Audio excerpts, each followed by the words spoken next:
이곳이 청라국제도시입니다. 송도, 영종도와 함께 인천, 대한민국을 이끌어갈 차세대 동력원이죠. 현재 약 10만 명이 살고 있는 신도시입니다. 그런데 이곳 불과 10몇 년 전에는 어땠을까요? 지금의 모습으로는 상상할 수 없는 그런 황무지였었는데요. 간척사업지, 농사짓던 갯벌에 불과했습니다. 그런데 이 갯벌에 국내 최대 테마파크가 지어질 뻔한 얘기 알고 계신가요? 지금의 BTS를 뛰어넘는 인물이 청라에 관심이 있었다고 합니다. 세계적인 월드스타의 못다 이룬 꿈, 부티인 타임머신, 청라로 출발합니다. 청라, 원래는 바다였습니다. 바다와 갯벌과 작은 섬들이 있던 곳이었죠. 이곳은 간척사업으로 생긴 땅입니다. 1980년대 동아건설이 주도했죠. 흥미로운 건 그 이전의 얘기입니다. 1960년대 한국전쟁 이후 난민 정착을 위해 염전, 농경지로 땅을 개척했습니다. 현재 청라의 기초를 닦은 건 남해부자 김옥창 씨였다고 합니다. 수백만 평 매립을 꿈꿨는데요. 경서동과 연희동 주민들이 품삯을 받고 죽을 막는 손을 보탰고요. 이후 황해도 피난민인 이명수 씨가 등장합니다. 한국천혜개발공사를 만들어서 1964년 9월 공유 수면 매립 면허를 얻었습니다. 땅을 메워도 좋다는 국가의 허가였죠. 일손들의 노임으로 당시 미국 원조 식량이 제공됐고 인근 주민들은 당장의 굶주림을 면할 수 있었다고 합니다. 또 공사가 끝나면 땅을 준다는 약속도 했습니다. 1970년까지 7개 섬에 방조제 7,800m를 만들었습니다. 그런데 중간에 둑이 자주 무너져서 공사가 더뎠다고 하네요. 여기를 이명수 방죽이라고 합니다. 그런데 완성을 앞둔 1970년 12월 공업지구로 변경이 돼서 둑을 더 높여야 했습니다. 이 뒤에 사업이 멈췄고 1972년 매립 면허가 취소됐습니다. 피난민 구호 사업이었는데요. 결국 완성하지 못하게 된 거죠. 당시 인근 주민들은 간척이 다 되면 수천 평 땅을 받기로 했었는데 이것도 물거품이 됐습니다. 이 이명수 씨의 인연은 현재 청라 달튼 외국인 학교까지 이어집니다. 아내를 앞세워 학교 법인을 만들었고 봉덕학원이 달튼을 지었다고 합니다. 그런데 2016년 청라 매립지 노역자들이 자신들의 대가를 가로채 봉덕학원이 부를 축적했다는 주장도 했었습니다. 이후 동아건설이 이곳 땅을 맡게 되는데요. 처음 목적은 두 가지였습니다. 첫 번째, 식량 증산. 70년대 말이었으니까 이 당시 먹고 사는 문제가 최우선이던 시절이었겠죠. 배불리 먹고 싶다. 쌀이 더 많았으면 좋겠다. 농사 지을 땅이 더 필요하다는 식의 흐름이었을 것 같습니다. 두 번째, 중동 경기 침체도 있었는데요. 중동의 건설 인력, 장비들을 많이 썼는데 건설 경기가 침체되면서 그 활용법으로 나온 게 간척 사업이었다는 겁니다. 동아건설, 여기 7개 섬을 연결했고요.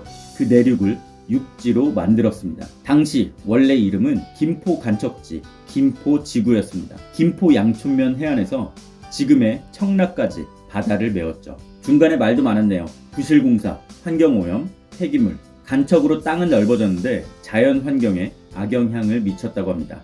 예전엔 두루미 등 희귀조류 도래지였는데요. 지금은 모습을 찾을 수가 없죠. 1991년 1월 공사가 끝났습니다. 여기 땅이 원래는 농경지였는데 지금의 신도시로 바뀐 거에도 그럴듯한 이유가 있었네요. 완성되기 1년 전인 1990년 영종도 인천국제공항 건설 계획이 발표났습니다.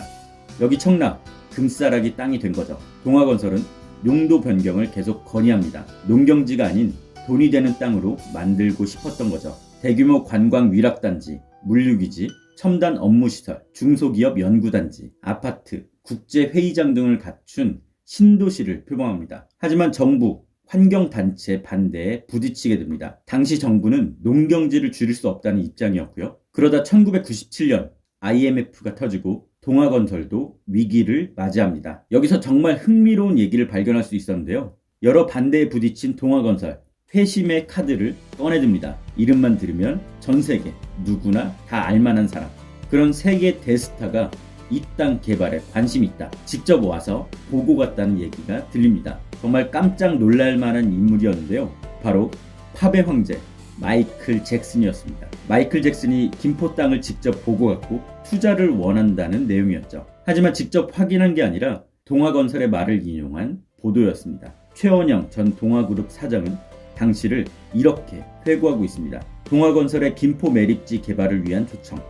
마이클 잭슨을 데리고 김포 땅을 돌아봤다.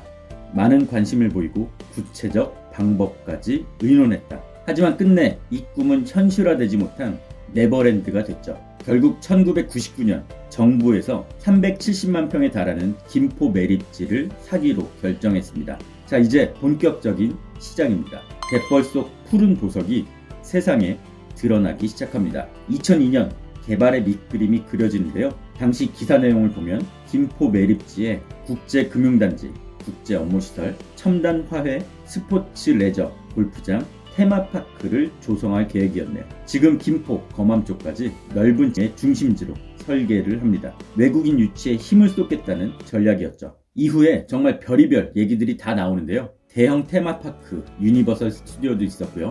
미국의 디즈니랜드, 파라마운트사, 덴마크의 레고랜드 얘기도 나왔습니다. 또 77층 건물도 거론되는데요. 국제금융타워, 여의도 IFC처럼 국제금융센터 건립 얘기도 나왔죠. 2005년엔 차이나타운 얘기도 나왔습니다. 화교들의 중국 자본 유치를 위해서였죠.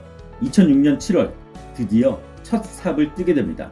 청라 착공 당시 기사 내용입니다. 토지공사, 한국농촌공사, 인천시가 각각 조성한다는 얘기였고요. 외국인 학교, 외국인 병원도 들어섭니다. 아시안빌리지도 나오고요. 사업비가 3조 7천억이었네요. 또 랜드마크 역할을 할 100m 이상 높이의 대형 타워 설치도 계획했습니다. 이후에도 여러 가지 일들이 많았었는데요. 2006년 인천 서구가 투기지역으로 지정됩니다. 검단 신도시 청라 개발의 기대감으로 인근의 집값이 많이 올랐다고 하네요. 하지만 이때 청라는 아직 아파트가 들어오기 전이었습니다. 이때부터 7호선 청라 연장도 추진하기 시작했습니다. 하지만 계속 실패했죠. 한참이 지난 후에야 7호선 연장이 확정됩니다. 또 청라가 아주 좋은 기회의 땅이었네요. 지금 있는 로봇랜드 유치전이 치열했다고 합니다. 인천, 부천, 안산, 고양, 대전 등이 경쟁했습니다. 결국 인천 청라가 승자가 됐죠. 2007년엔 아찔한 소식이 들립니다. 77층 쌍둥이 빌딩으로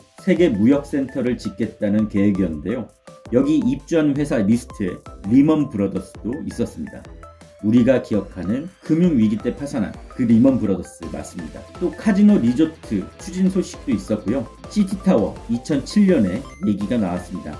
당시 계획은 450m 시티타워. 15년이 지난 지금 아직도 모습을 드러내지 않고 있죠. 원래 계획대로라면 외국 대학도 청라에 들어왔어야 되는데요. 이렇게 정리를 하다 보니 하려다가 못한 것, 안 한 것들이 참 많았네요. 특히나 2008년 금융위기가 뼈아팠습니다. 청라의 여러 계획이 발표되고 공사를 시작하고 난 뒤 바로 금융위기가 닥쳤죠. 이렇게 약 10년 청라는 아주 긴 침체기를 겪게 됩니다. 이제부터 청라 부동산 대환장 파티의 서막을 알립니다. 2006년, 2007년 부동산 시장 최대 호황기였는데요. 당시 노무현 정부 강력한 부동산 대책들을 내놓습니다. 서민 실수요자 주거 안정이 목적이었는데요. 분양가 상한제 시행했고요. 최대 10년간 전매 제한 조치도 있었습니다.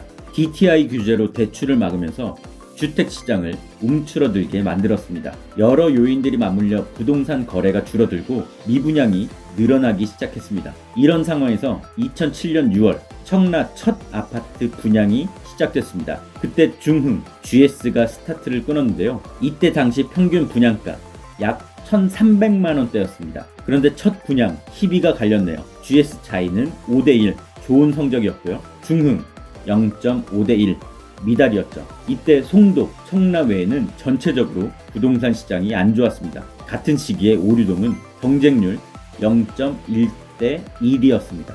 미분양 단지들이 속출하던 시절이었죠. 2007년 11월 그래도 반짝 살아났습니다. 경제자유구역 후광 효과 그리고 2014년 아시안게임 유치 등 기대감이 있었죠. 그런데 2008년 9월 글로벌 금융위기가 닥치게 됩니다. 이제는 대환장 파티가 아닌 눈물쇼가 펼쳐지죠.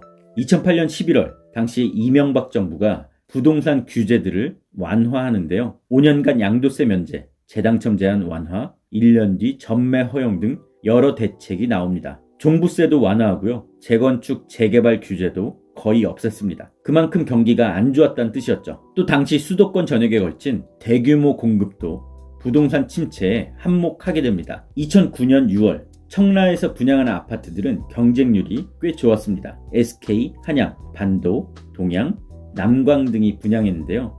평균 10대 1로 경쟁이 치열했네요. 당시 금융위기 충격을 벗어나지 못했지만 여러 규제들이 풀린 데 따른 기대감이 있었던 것 같습니다. 또 전매를 노린 투기 수요도 있었겠죠. 그런데 2010년이 돼서도 청라에는 이렇다 할 진전이 없었습니다. 배드타운 전락이라는 우려의 목소리도 나왔는데요.